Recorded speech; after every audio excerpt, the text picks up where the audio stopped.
care if I need to pull this baby out by myself. She's coming out right now. The nurse looked inside of my, and the baby's head was literally already right there. It was right there. Mind y'all, my epidural still has not kicked in.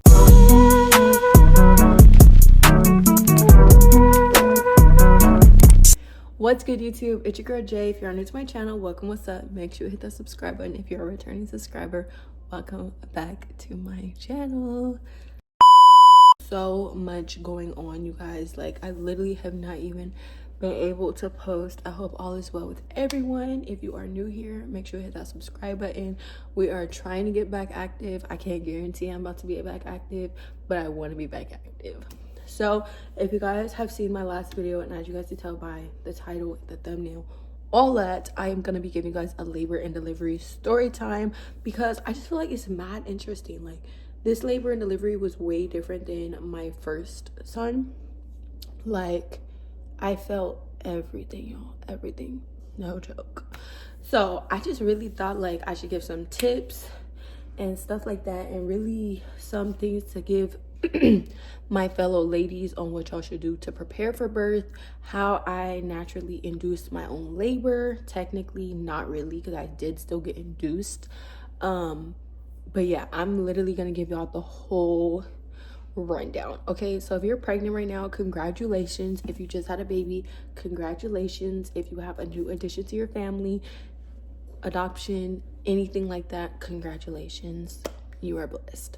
Babies are like literally the biggest blessings ever, literally.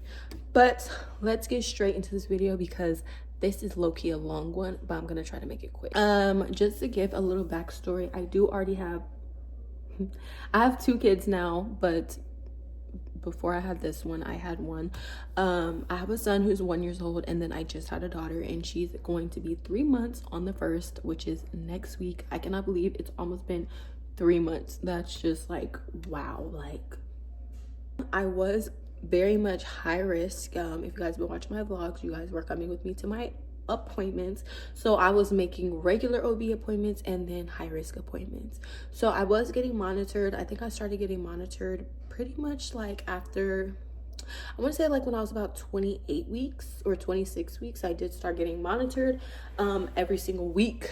And basically that's just when they put the belly strap on. You hear the baby's heartbeat, and you can count the fetal movements and then see any kind of contraction that's going on. So before I even started all of this, the monitoring thing, I did get the flu. When I went out of town, I came back and I had got the flu, and I immediately had to go to the hospital because I have health conditions as well as I'm pregnant, and then I have the flu. Yeah, your girl needs to go get checked up.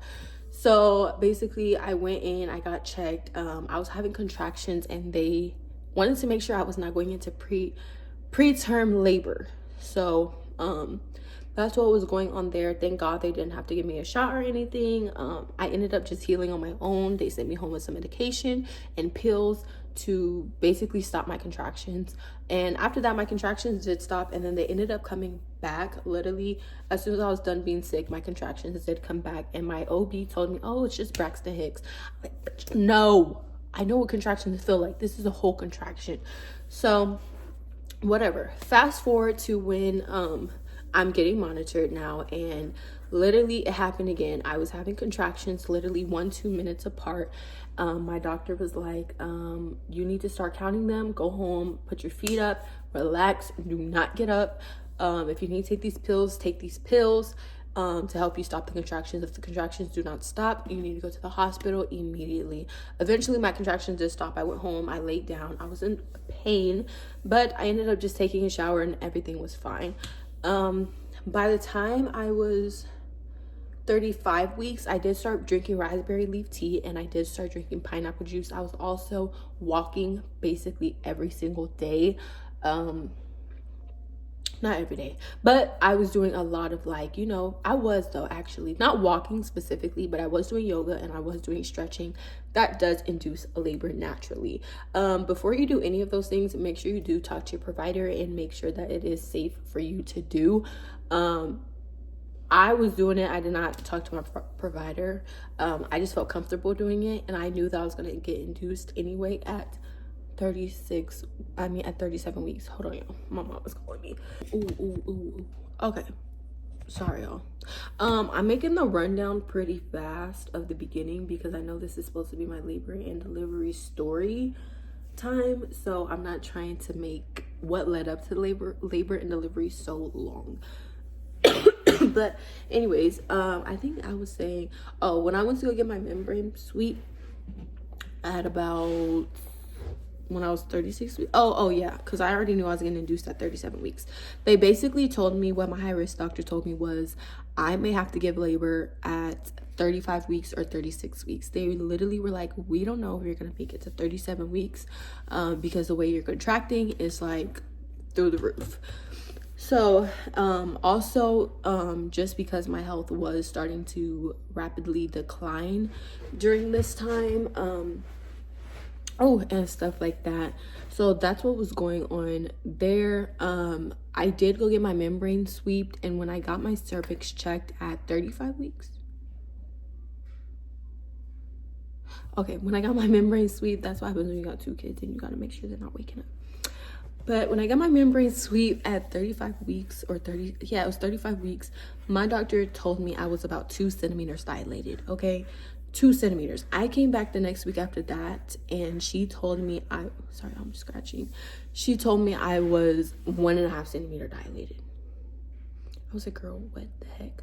So basically, after the first membrane sweep, I did have to go to the hospital again because I was contracting, and I did end up losing my mucus plug, and I started contracting way more to the point where I couldn't talk, walk, or talk. I said that already. So I went to the hospital, and as soon as I get to the hospital, of course, everything stops. I was still contracting, but I barely felt it, and they literally just sent me home. And I'm like, okay, whatever. So I'm not going to the hospital again. I'm literally waiting this out until I'm 37 weeks, until the day I get induced. No joke. So I did end up making it to 37 weeks. And I got to the hospital. I was getting induced at 7 in the morning.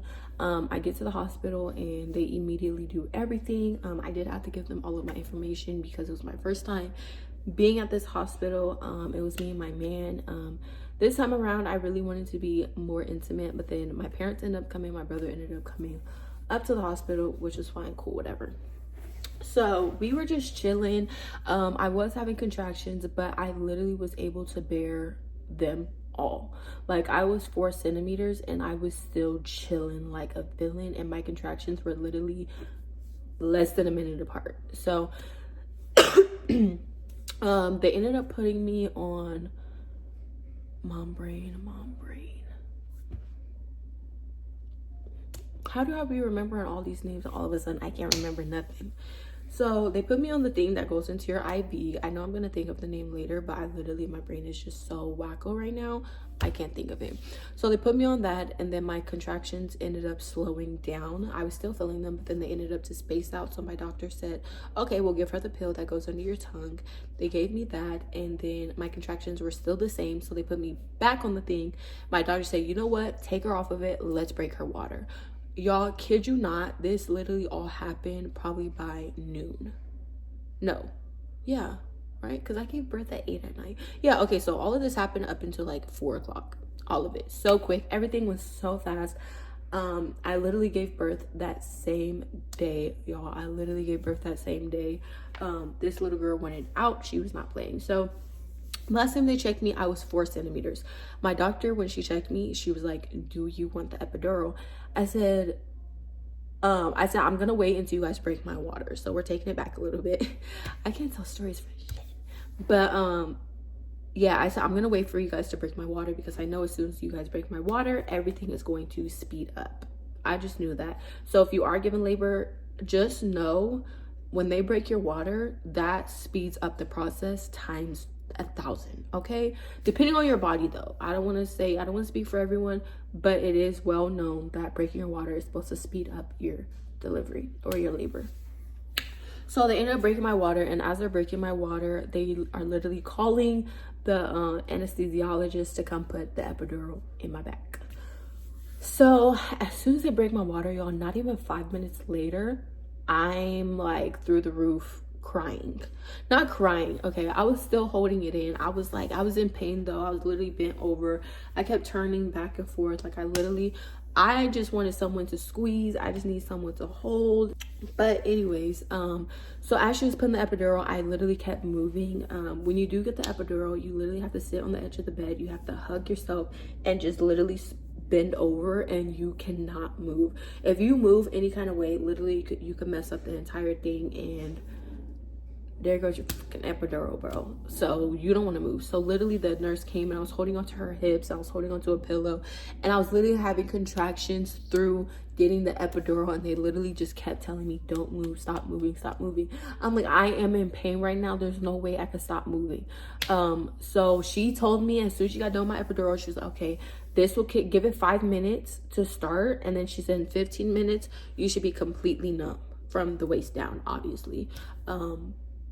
So by that time, I'm counting down the time because my contractions are just getting worse from here, and I don't feel no epidural kicking in. And I asked the nurse, I'm like, can you check me again, please?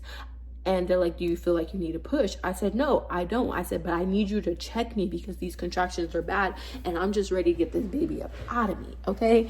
So she had checked me again, and I jumped from 4 to 9 in less than an hour. And by this time, my mom, my dad, my brother, they went to go get food because at this point, we were all like, no, she's not coming until the middle of the night. She probably won't even be here till the morning. No, I knew she was coming that night because the day before that, I seen my doctor and she told me, you're having a baby tomorrow. And when my doctor told me that, I felt it right here. God literally told me, your baby's birthday is literally going to be February 1st, 2024. There was no way around. I already knew that. Literally, I was like, she's not making it past February 1st. She's coming today. So once she checked me, she literally rushed, called my doctor. Everyone came in. They're literally rushing to get everything set up because nothing was set up because I was at 4 centimeters. This could take hours. You never know how your labor is going to go. It could take days. It could take hours. They might send you back home. But when you're induced, they can't send you back home. So after that, they're setting up. I'm literally crawling to the top of the bed, y'all. I'm like, I can't do this. She needs to come out right now. I'm screaming. I'm literally slapping my man. I'm punching him. I'm like, bro, she's coming right now. I said, tell them to hurry up. And I was like, I'm sorry. Like, I was literally apologizing, but I said, I'm in pain. I said, she's coming right now. And before that, like I said, they asked me if I needed to push, and I literally did not feel like I need to push. When I tell y'all I start pushing on my own, they're like, wait, your doctor's not here yet. So I'm like, I don't care. My man needs to deliver this baby. I don't care if I need to pull this baby out by myself. She's coming out right now.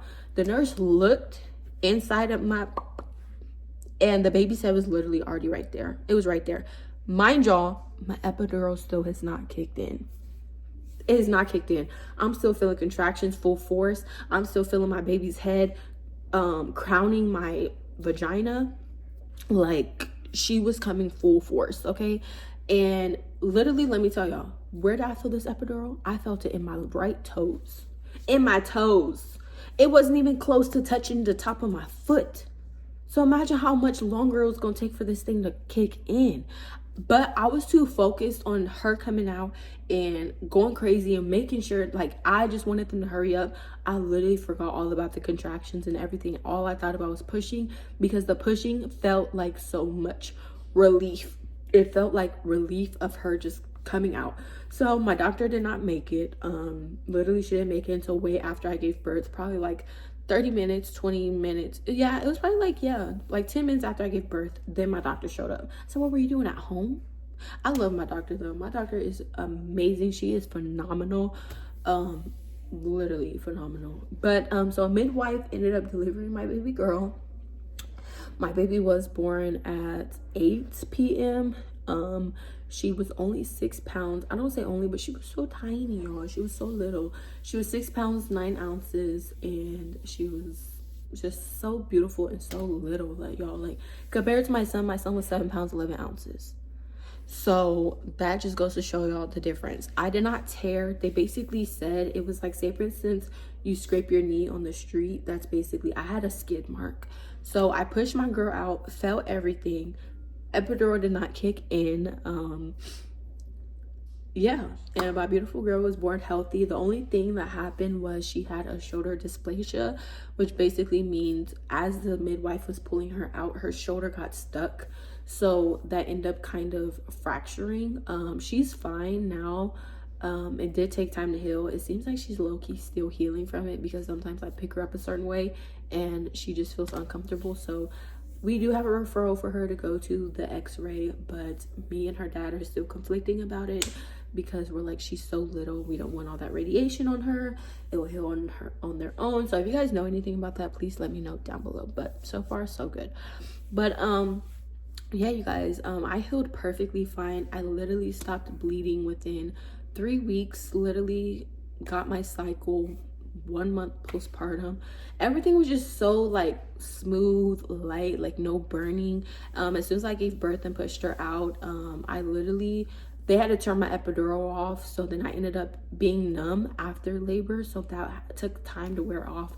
So I had to like use a walker or whatever to get to the bathroom and stuff like that, up until I was able to walk on my own. But the next day I was literally up and walking perfectly fine. I did try to do 24 hours in the hospital, but that is deleted footage. I also did try to do a first night home, that is also deleted footage. But if you guys want to see that video, I think it's still my recently deleted. So if you guys want to see that video, let me know. I might just upload it, but it's going to be a video that's all over the place and not organized, and that's kind of not something that I want to post, because I want my content to be very authentic. So I don't know, but if you guys want to see something like that, I might just upload it. I might go through the video and see how I feel about it and just let y'all know.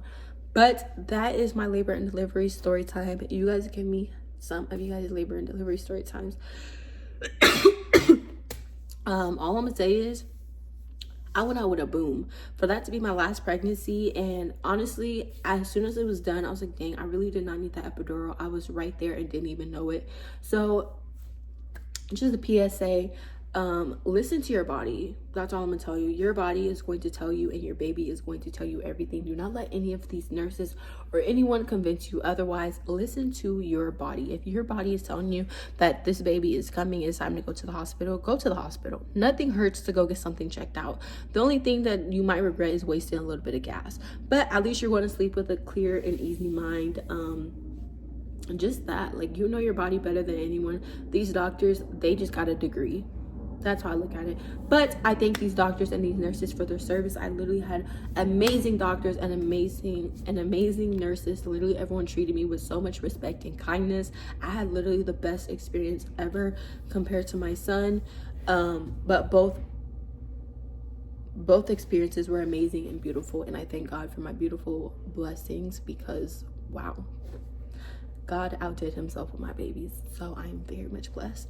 But anyways, I hope you guys enjoyed this video. If you did, make sure you give it a like, comment, and subscribe. Let me know any other videos you guys want to see on my channel. And yeah, peace.